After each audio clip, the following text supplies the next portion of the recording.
नमस्कार। मेरे साथ हैं समता आंदोलन समिति के अध्यक्ष पारासर नारायण जी शर्मा।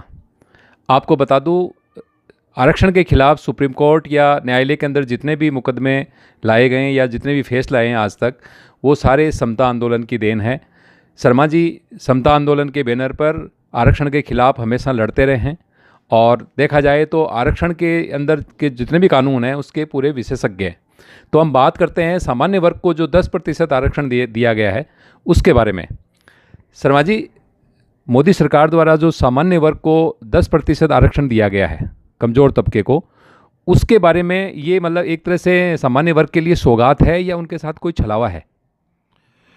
देखिए, ये जो कदम है मोदी जी का या बीजेपी का या हमारी भारतीय संसद का, ये पूरे राष्ट्र के हित में कदम है। आरक्षण एक बहुत बड़ी बीमारी का रूप लेता जा रहा था, पर्टिकुलरली जाति आधारित आरक्षण। जाति आधारित आरक्षण के दुष्परिणाम ये थे कि वास्तव में जो पात्र व्यक्तियों को आरक्षण का लाभ नहीं मिल रहा, अपात्र व्यक्ति पीढ़ी दर पीढ़ी लाभ लिए जा रहे हैं। SC ST में भी 3-4% ही सारा लाभ हड़पे जा रहे हैं पिछले 17 सालों से। पॉलिटिकल पार्टियों की दिक्कत ये आ रही है कि ये इनके कब्जे में नहीं आ रहा, आरक्षण का जिन्न है इनके कब्जे में नहीं आ रहा है, क्योंकि जातियां साथ जुड़ी हुई। जातिगत ध्रुवीकरण, जातिगत वैमनस्य, जातिगत जहर, जातिगत कटुता बेहद तेज गति से बढ़ रही है जातिगत आरक्षण कारण से, और इन कारणों से जातिवादी राजनीति भी बढ़ती जा रही है। इसका भयंकर दुष्परिणाम हमने हरियाणा में जाट आंदोलन में देखा, शहर के शहर जला दिए गए।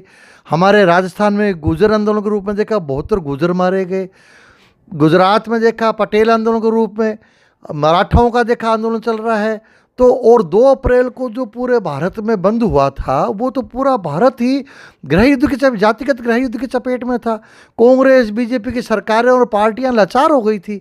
तो ये जो राष्ट्रवादी पार्टियां हैं, कांग्रेस बीजेपी, इनके समझ में आ गई है कि भाई किसी भी सूरत में जातीय आधारित राजनीति को ख़त्म करना देश से बहुत ज़रूरी है।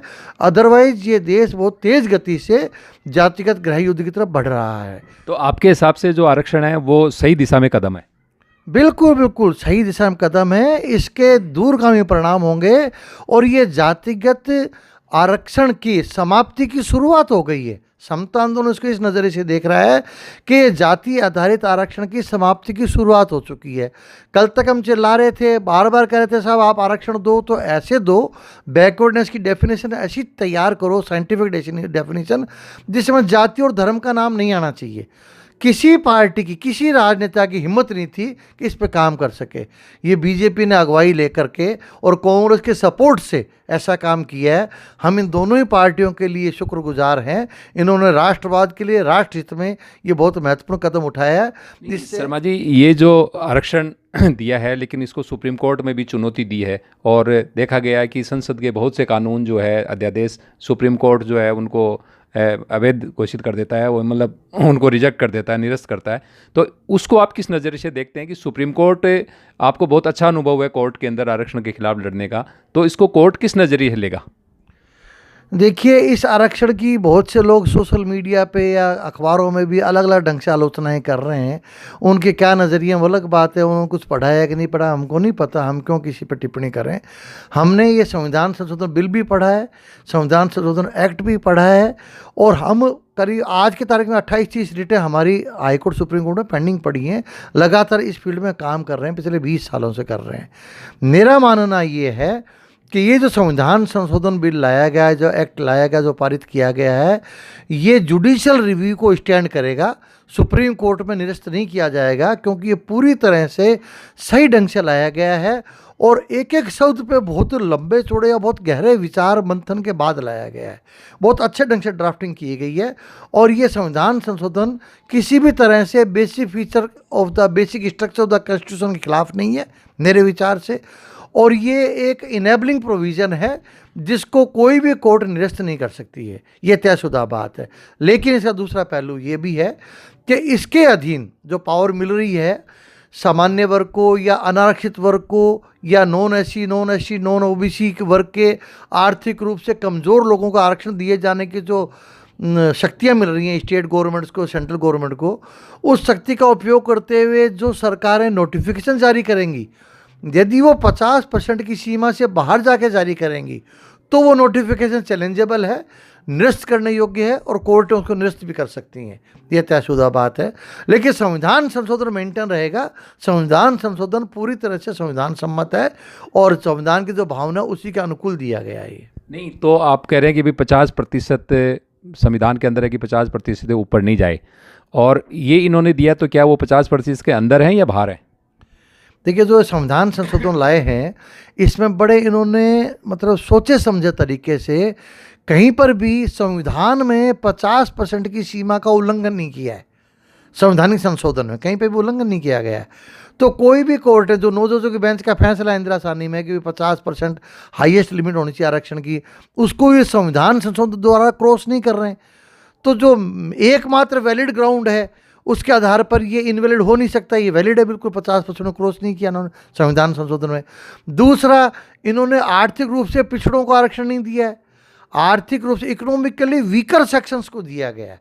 और इकोनॉमिकल वीकर सेक्शन जो हैं उसमें डायरेक्टिव प्रिंसिपल के आर्टिकल 46 में डायरेक्शन दे रखा है सरकारों को, केंद्र सरकार को, राज्य सरकारों को, कि वो आर्थिक रूप से जो कमज़ोर तबके हैं उनके उत्थान के लिए कोई कार्रवाई करे। उसको इम्प्लीमेंट करने के लिए ये 16(6) और 15(6) आर्टिकल उन्होंने जोड़ा है, ये संशोधन लेके आए हैं। तीसरा जो बहुत महत्वपूर्ण बात है, जो आर्थिक रूप से पिछड़े जो लोग उन्होंने शामिल किए हैं, जो जोड़ा है इसके लिए इन्होंने जो 50% की लिमिट क्रॉस नहीं की है, ये अब नोटिफिकेशन के थ्रू क्रॉस करेंगे इसको। अगर ये नोटिफिकेशन 50% के बाहर जाए क्रॉस करेंगे तो मैंने पहले ही बताया था वो चैलेंजेबल है, वो चैलेंज होकर के क्वेश्चन किया जा सकता है। और जिसको देख रहे हैं, हम नहीं चाहते कि ये 10% का जो नोटिफिकेशन निकले ये भी क्वेश्चन हो, क्योंकि समता आंदोलन हमेशा इस प्रयास में रहा है कि पात्र व्यक्ति को आरक्षण का लाभ मिले और जिसको लाभ मिल जाए वो आरक्षण के दायरे से बाहर होता चला जाए, ये हमारा मानना रहा है। हम जाति आधारित आरक्षण के खुले रूप से विरोधी रहे हैं, क्योंकि जाति आधारित आरक्षण जातिवादी राजनीति को बढ़ा रहा है और जातिगत गृह युद्ध की तरफ देश को धकेल रहा है। इसके लिए ये बहुत बड़ा कदम उठाया है, बहुत बॉम्बास्टिक कदम उठाया है, इसके दूरगामी परिणाम होंगे और ये जातिगत आरक्षण की समाप्ति की शुरुआत हुई है। कल तक ये कह सकते थे भाई जाति आधारित आरक्षण ही सारा 50% दिया जा रहा है, लेकिन आज पूरा जो 60% जो लेके आएंगे वो जाति आधारित नहीं होगा, किसी भी सूरत में नहीं होगा, क्योंकि उसमें 10% आर्थिक रूप से कमज़ोर लोगों के लिए रख दिया गया है। ऐसा 10% रख दिया गया है जिसमें जाति और धर्म का कहीं नाम ही नहीं है। हम बार बार कह रहे थे साहब आप बैकवर्डनेस की ऐसी डेफिनेशन तय करो। तो एक हिसाब से देखा जाए तो ये आपका जो समता आंदोलन का जो एजेंडा है उसकी शुरुआत है।